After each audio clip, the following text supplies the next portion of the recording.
मर्दा प्रदेश में बात सुनो भैया औरतिया घरे भी काजी बबुआ औरतिया कहते कि ए राजा जी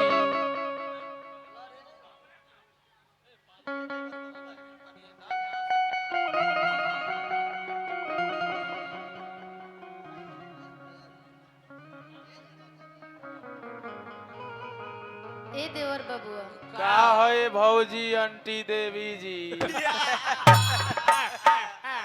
तनी अपन भैया के नंबर दी ना। का है तारा लगे नहीं खे हमरा लगे डिलीट हो गई। अच्छा तो लिखो बोल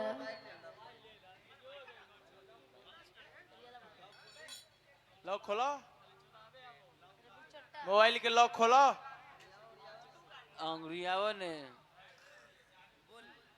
बोली लिखो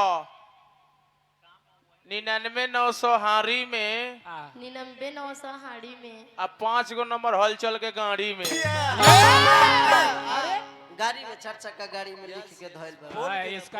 स्कॉर्पियो में जो साइल बा कुर्र कुर्र उठाइए ना उठाइए ना कुर्र कुर्र अजितवा में ढुकाइए ना। ए बबुआ जी का हो जी ई कौन नंबर देनी है जी? का कहता ई त लागते नहीं खे। अच्छा तो दूसर लिखो बोली 95,500 दूरी में 95,500 दूरी में आ 5 गो नंबर हो नचनिया के पूरी में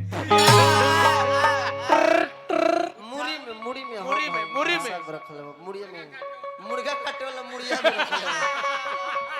कुर्र कुर्र आप जिस नचनिया को भोगना चाहते हो वो जरुआ पुल के नीचे भोगवा रही है। कैसे नंबर देनी है जा? ई त लागते नहीं खे। तो लिखो ओरिजिनल नंबर लिखो बोली 95,500 गाया में 95,500 गया में आ 5 गो नंबर अजीत बहू के साया में कुर्र कुर्र उठाइए ना कुर्र कुर्र उठाइए ना। हेलो हेलो बोलो के हमारा राजा जी फोनवा अपना दादा के यहाँ कोइले बारू और गोड़ छो के गोड़ लगत अरे तू हमार कुछो छू के लागो सब माफे बा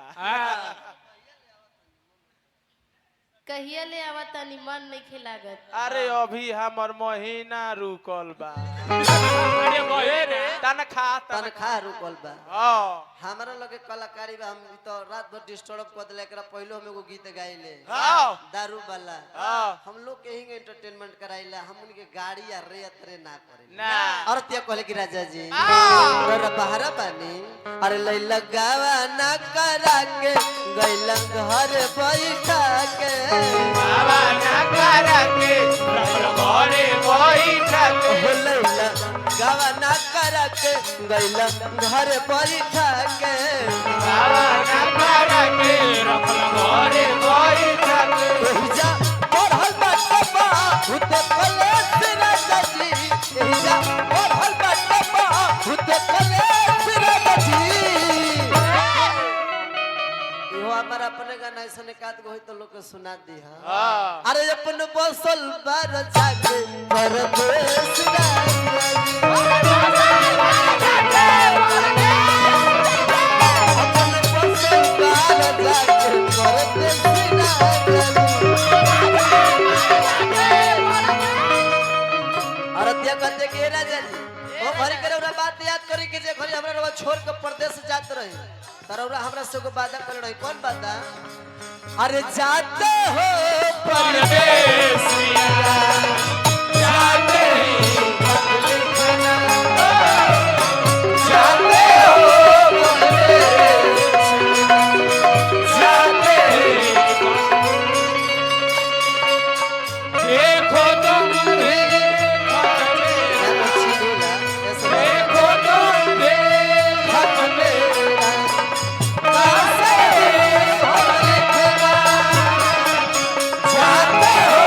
परदेसिया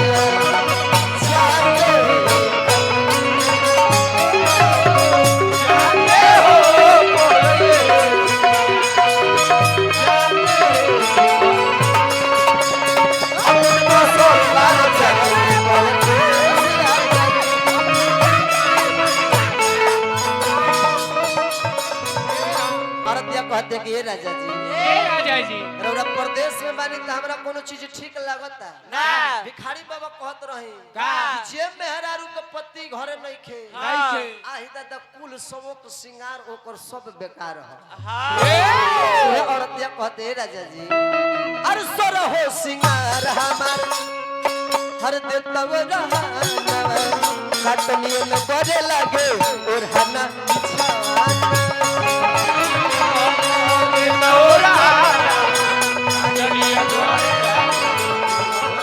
अरे सर हो सिंगार हमार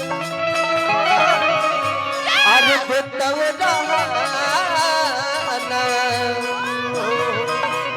कटनी में बड़े लगे और हना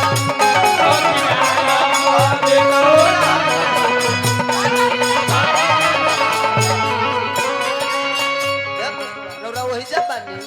ऐसा हमार हाल ऐसा भइल बट बाबा लिख भेज राजा जी ऐसा भइल बट बाबा लिख भेज राजा जी हर अपन बसल बार जाके परदेश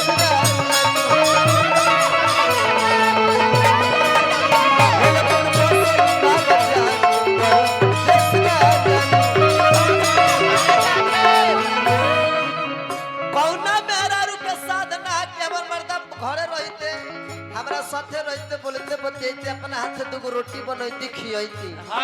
औरतिया कहते के राजा जी काश रौरा हमरा घरे आइती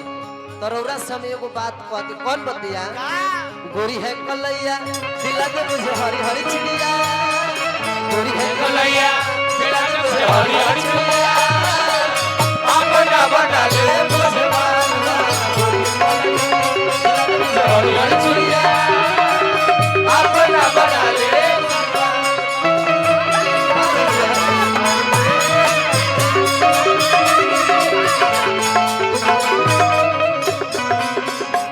रौरा जाए के बेरा सोनू भैया और ते कहते कि रौरा जाए के बेरा तनी मीठ मीठ ना बतियौले रहे हमरा से फुसला के आ जौन ना कर के तोन कर गए याद करी और ते कहते सोनू बबुआ अरे जा तो हो छोटू पिया अरे ठीक नहीं कोइला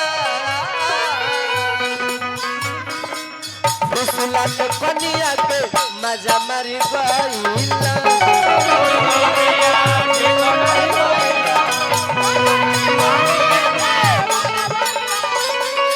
अरे जा तो हो छोटू पिया अरे ठीक नहीं कइला अरे फुसला के कनिया के मजा मारी गईला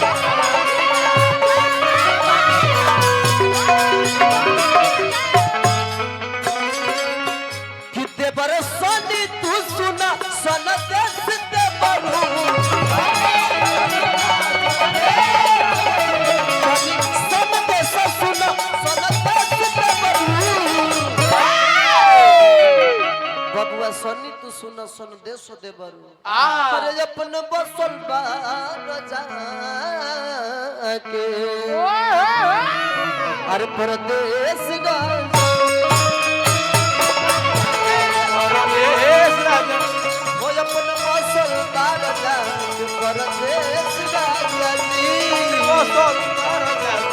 राजा जी